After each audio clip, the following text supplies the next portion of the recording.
हैदराबाद के इस शहर में आज भले हीरे की चमक ना हो, यहाँ के किले में भले ही सलातीन और सल्तनत का वजूद ना हो, लेकिन ये किला गोलकुंडा आज भी अपने सुनहरे माजी के जामिन के तौर पर 700 साल की तारीख अपने सीने में पोशीदा रखे हुए है। ये किला वारंगल के काकतिया हुक्मरानों और कुतुब शाही सुल्तानों की तारीख का जामिन है।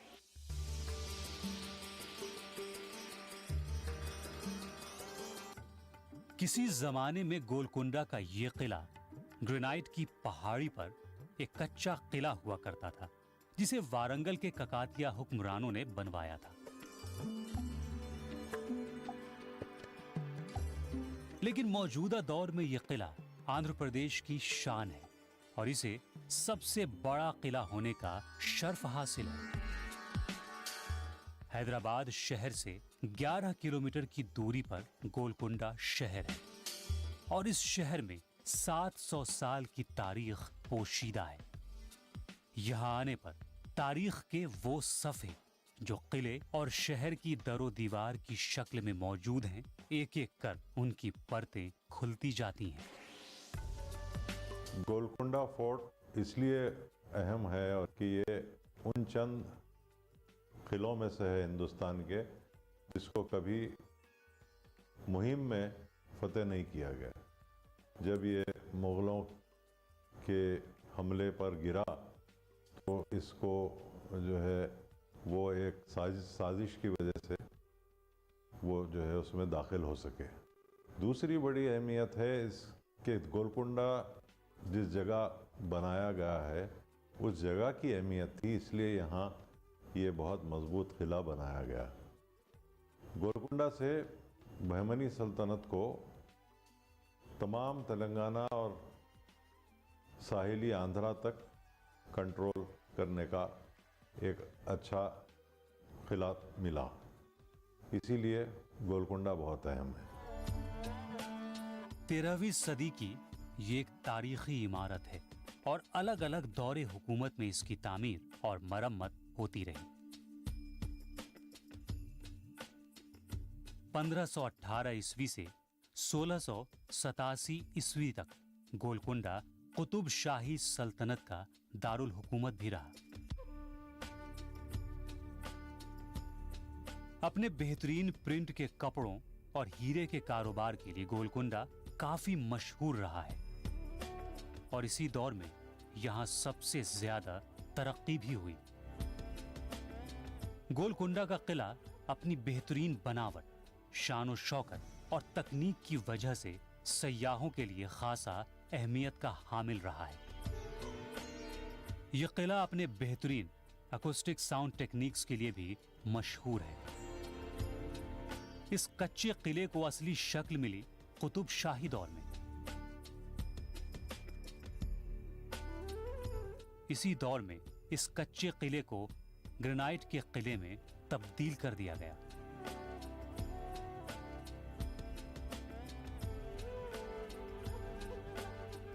अलग अलग दौर में अलग अलग सुल्तानों ने अपनी जरूरतों और पसंद के मुताबिक किले के तौसी का काम करवाया।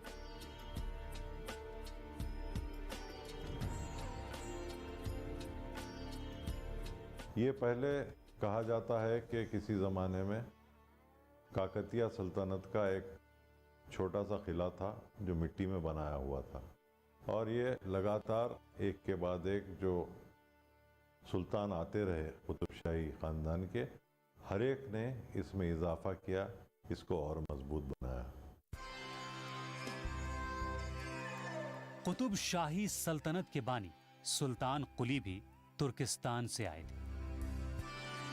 उनके वालिद उवैस कुली ईरान के हमदान के बाशिंदा थे। अपने बिदर दौरे के दौरान सुल्तान कुली बहमनी सुल्तान महमूद शाह से मिले और उनसे काफी मुतासिर भी हुए। सुल्तान महमूद शाह ने उन्हें अपने तरफदार के तौर पर दरबार में शामिल कर लिया और कुतुबुल मुल्क के खिताब से नवाजा। बहमनी दौरे हुकूमत में गैर मुल्की ताजिरों और सयाहों का आना जाना लगा रहता था। इसी दौर में ईरान, तुर्किस्तान, अरब और अफ्रीकी ममालिक से लोग यहाँ आए उस दौर में बहमनी हुक्मरानों ने उनका पुरखुलूस इस्तकबाल किया और अपनी तहजीब व तमद्दुन से रोशनास भी कराया, साथ ही बाहरी तहजीब से भी आशनाई हुई।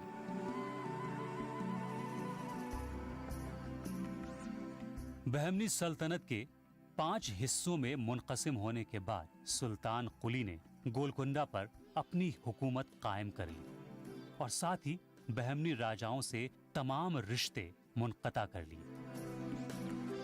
यहीं से शुरुआत हुई कुतुब शाही सल्तनत की।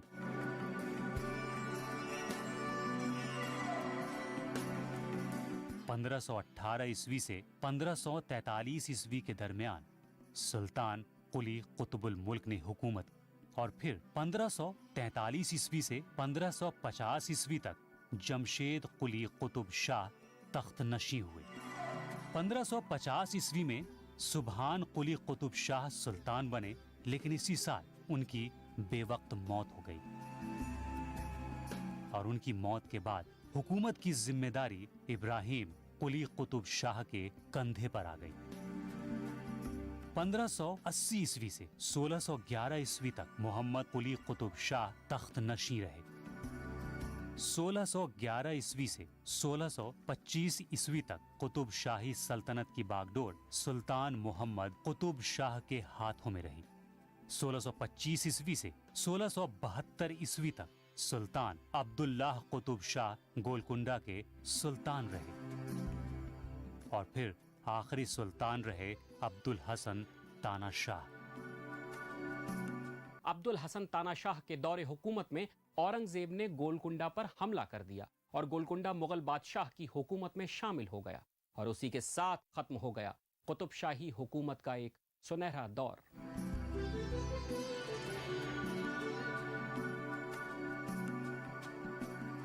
कुतुब शाही दौर की तारीख गोलकुंडा के किले की दरो दीवार में साफ पढ़ी जा सकती है।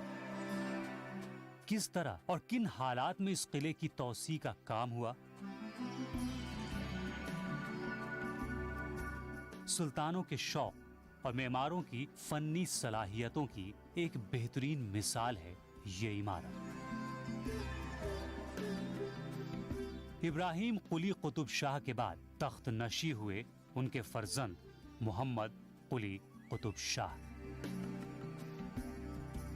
मुअर्रिखीन के मुताबिक ये दौर गोलकुंडा के लिए सुनहरे बाब के तौर पर है।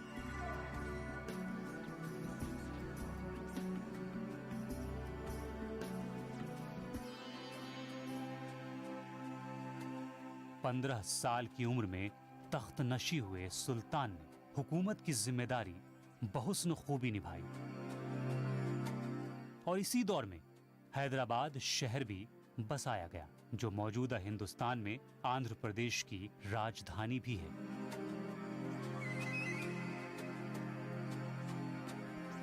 उस वक्त गोलकुंडा में हीरे की कानें हुआ करती थी और हीरे के कारोबार के लिए ये काफी मकबूल भी था।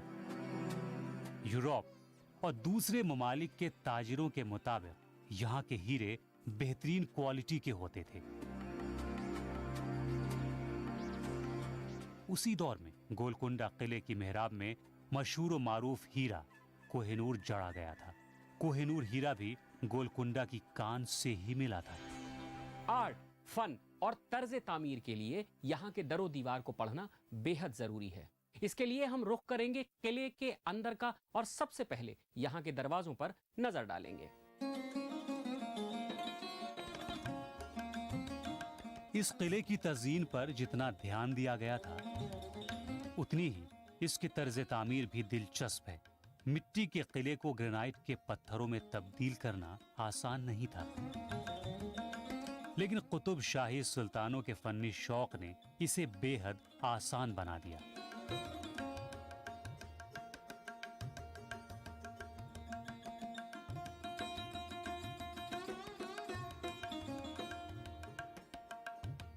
बहमनी हुकूमत के जवाल के बाद कुतुब शाही सल्तनत के तहत बनी इस इमारत में बहमनी तर्ज तामीर की झलक भी नजर आती है।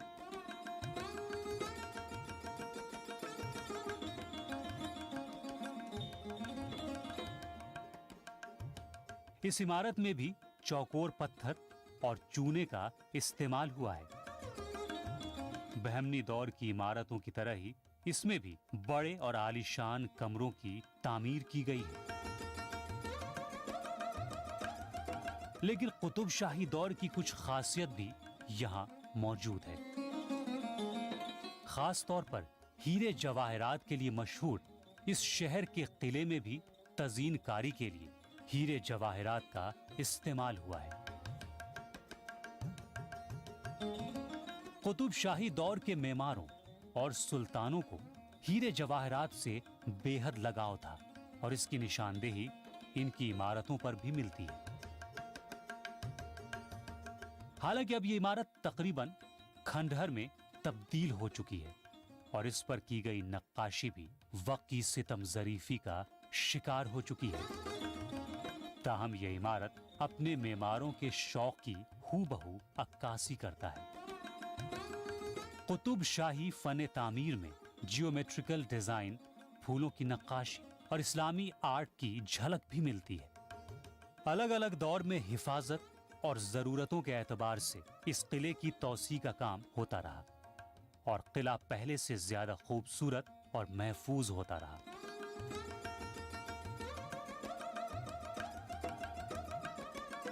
दीवार, बुर्ज और दरवाजों की तामीर होती रही।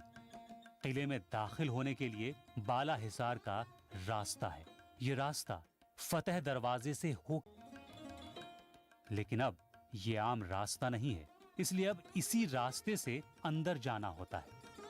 हिफाजत के मद्देनजर फतेह दरवाजे के सामने पत्थर की एक दीवार बनाई गई थी ताकि हाथी या दूसरे जानवर इसे आसानी से नुकसान न पहुंचा सकें।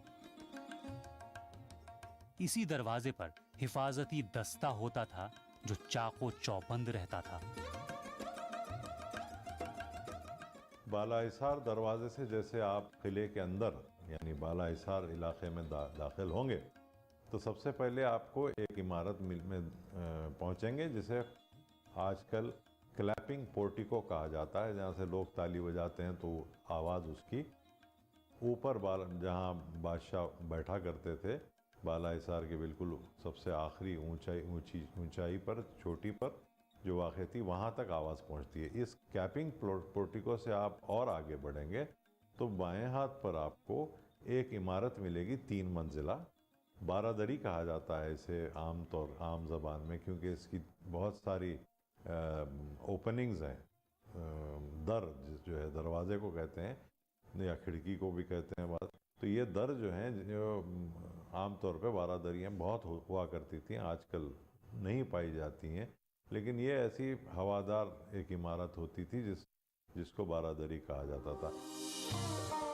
ये रास्ता सीधा बाला हिसार तक ले जाएगा। बाला हिसार के दरवाजे तक जाने वाला ये रास्ता कभी बेहद पुररौनक हुआ करता था। इन्हीं रास्तों पर कभी हीरे जवाहरात के ताजिर गुजरा करते थे।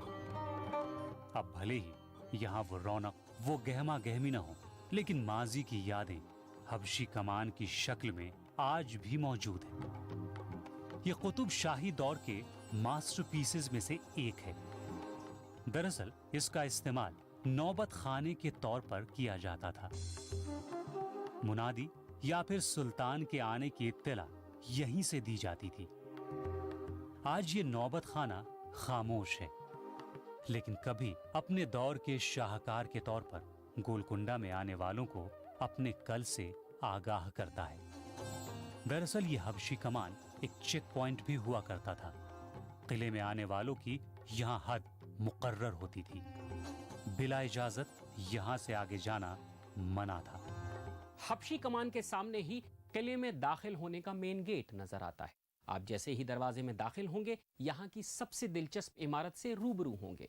सपाट गुंबद वाली इस इमारत की खासियत ये है कि यहाँ ताली बजाने पर पहाड़ी के ऊपर मौजूद बारादरी में इसकी गूंज सुनाई देती है। इस तकनीक के जरिए ऊपर ये इत्तला दी जाती थी कि किले में कोई आया है। ये इमारत उस दौर की बनी इमारतों में कम्युनिकेशन के लिहाज से बेहतरीन मिसाल है। बाला हिसार के दरवाजे से पहले आपको एक खूबसूरत बाग नजर आएगा जो आपको काफी पुरकशिश लगेगा। ये नगीना बाग है। इसे बाग हिसार भी कहा जाता है। इसी बाग से आपको किले के खंडहर नजर आएंगे। इन्हीं खंडरों में आपको मेहराबदार दरवाजा नजर आएगा। किसी जमाने में ये बाला हिसार जाने का शॉर्टकट रास्ता हुआ करता था। हालांकि अब ये खंडरों में तब्दील हो चुके हैं।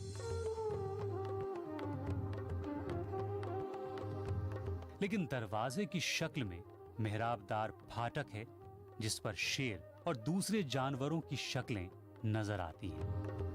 यही रास्ता बाला हिसार तक ले जाएगा।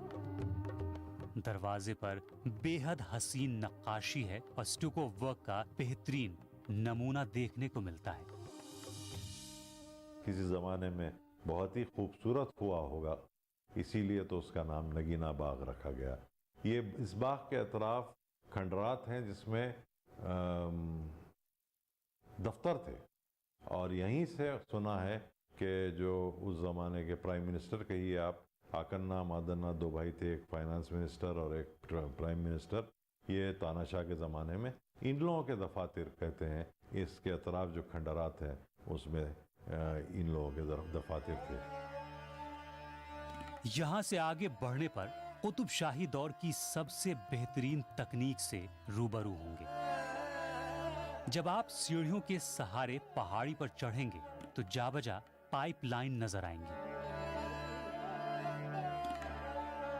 दरअसल ये पाइपलाइन किले में पानी के इस्तेमाल और ऊंचाई पर पानी ले जाने के लिए बिछाई गई थी।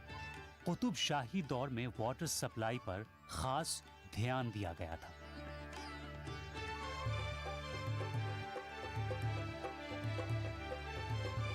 कुछ फासला तय करने के बाद आपको चार मीनार का गुमान होने लगेगा। चार मीनार की तर्ज पर आपको यहाँ ये इमारत नजर आएगी। ये इमारत सुल्तान इब्राहिम कुली कुतुब शाह की तामीर शुदा मस्जिद है। इसे देखने पर चार मीनार का अक्स देखने को मिलता है।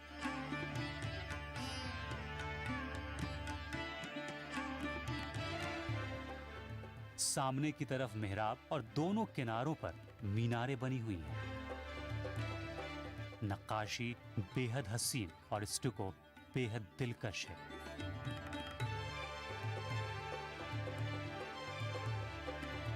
मस्जिद के सामने महताब बुर्ज है। यहाँ आने पर आपको 50-60 फीट ऊंचे ऐसे बुर्ज नजर आएंगे जो हिफाजत के मद्देनजर बनवाए गए। यहाँ उसके पीछे तोपें रखी जाती थी और सिपाही हथियारों से लैस यहाँ मौजूद रहते थे। इन्हीं रास्तों पर आगे बढ़ते रहने से आप पहुंच जाएंगे 12 दरी। 12 दरवाजों वाली ये 3 मंजिला इमारत है।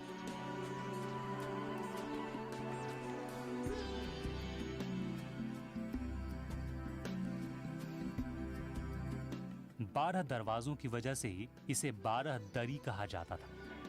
हवा के माकूल इंतजाम के लिए पहाड़ी पर बनी इस इमारत में 12 दरवाजे बनाए गए थे।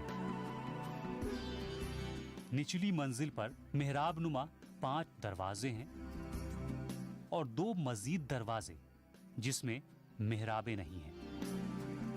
ये तंग सीढ़ियां आपको बालाई मंजिल पर लेकर जाएंगी जहां सुल्तान का तख्त है। यहीं से सुल्तान अपनी हुकूमत चलाते थे। किसी जमाने में यहाँ एक सुरंग हुआ करती थी जो 5 मील लंबी थी। ये पोशीदा रास्ता गोश महल तक जाता था। अब ये सुरंग बंद हो चुकी है। यहां से नीचे की तरफ जाता एक और रास्ता है जो महलों तक ले जाता है। इस रास्ते पर शाही खानदान के लोग जाया करते थे। यह रास्ता सुल्तान महल, रानी महल और दाद महल तक जाता है। किले का अंदरूनी हिस्सा और महल 2 परत वाली यानी 2 सतहों वाली दीवार से मुनक़सिम किया गया है। हालांकि अब मुनक़सिम करने वाली दीवार मुनहदिम हो चुकी है और इसलिए यहाँ से आलीशान और हसीन रॉयल पैलेस कॉम्प्लेक्स साफ नजर आता है। बारादरी से अगर आप आगे बढ़ें तो आपको एक इलाका मिलेगा जिसे आमतौर पे आजकल रानी महल कहा जाता है। हालांकि ये इस्तिलाह गलत है, क्योंकि ये कोई राजा तो कुतुबशाहियों में था नहीं, वो सुल्तान कहलाते थे, तो उनकी बेगमात को रानी कहना गलत होगा। ये इस्तिलाह पिछले 15-20 साल में इस्तेमाल में आने लगी है। दिल्ली के लाल किले में जैसे आपको दीवान आम, दीवान ख़ास मिलेगा, इसी किस्म का यहाँ भी इंतज़ाम था। ये सब इलाका जिसके आज हम आम तौर पर रानी बाग कहकर पुकारते हैं। यहाँ से ये रास्ता नीचे की तरफ जाता है जो रानी महल तक ले जाएगा। किसी जमाने में ये बेहद हसीन और दिलकश हुआ करता था। इनकी दीवारें हीरे जवाहरात से मुज़य्यन थी। यहाँ हीरों की मदद से रोशनी की जाती थी। यहीं बेगमात के ज़ेबो ज़ीनत के लिए एक कमरा भी बनाया गया था। किसी जमाने में इसकी दीवारें सिर्फ शीशे की हुआ करती थी। यहीं बेगमात अपने सजने संवरने का एहतमाम किया करती थी। रानी महल से आगे जाने पर एक जनाना मस्जिद भी है। मुअर्रिखीन की राय इस महल के बारे में मुख्तलिफ है। कुछ मुअर्रिखीन इसे रानी महल नहीं मानते हैं, लेकिन जाहिर है इसके तज़यीन और हुस्न से किसी को इनकार नहीं है।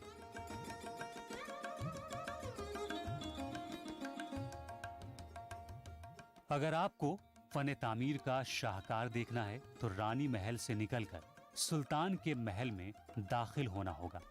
ये 3 मंजिला इमारत। सुल्तान के कमरे के नीचे एक बड़ा सा हॉल है जो तकनीक के एतबार से लाजवाब है। इस हॉल में जरा सी सरगोशी भी सुल्तान के कमरे तक पहुंच जाती थी और सुल्तान को इस बात की खबर मिल जाती थी कि कोई मौजूद है। गोलकुंडा एक बहुत ही मशहूर किला रहा है। ये साउथ इंडिया का एक बहुत मशहूर किला है जिसको कभी जंग में फतेह नहीं किया गया। जब वो गिरा मुग़लों के हमले पर, तो उस वजह से गिरा के कुछ वहाँ के लोग मुग़लों से मिल गए थे और उन्होंने दरवाजे खोल दिए। ये किला जो है ये बहुत इसलिए अहम है कि ये जब छोटा सा किला था, जब बहमनियों ने इसे लिया तो उनको ये महसूस हुआ कि गोलकुंडा से तमाम तेलंगाना के इलाके पर ही नहीं बल्कि साहिली आंध्रा और उड़ीसा तक जो उनकी हुकूमत फैली हुई थी उस पे काबू रखने के लिए ये बहुत अहम जगह है। इसीलिए गोलकुंडा की अहमियत बढ़ती गई। महल के एक तरफ ये सहन है जो शाही खानदान की तफरीह के लिए इस्तेमाल हुआ करता था। यहाँ शाही खानदान के अफराद बैठते थे और ऊपर तख्त पर सुल्तान। सुल्तान महल से आगे जाने पर आप वहां पहुंच जाएंगे जहां आम लोगों की रिसाई मुमकिन नहीं थी। ये दीवाने खास है और इसे दाद महल कहा जाता है। ये एक बड़ा सा मेहराबदार हॉल है जिसमें 9 गुंबद हैं। इसमें झरोके भी बनाए गए हैं जिसमें सुल्तान और उनकी बेगम बैठा करते थे।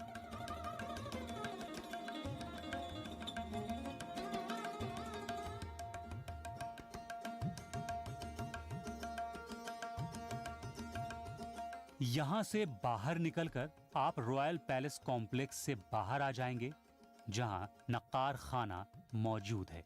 नक्कार खाने का इस्तेमाल किसी त्योहार के ऐलान के लिए किया जाता था, जहां नक्कारे और शहनाई का इंतजाम था।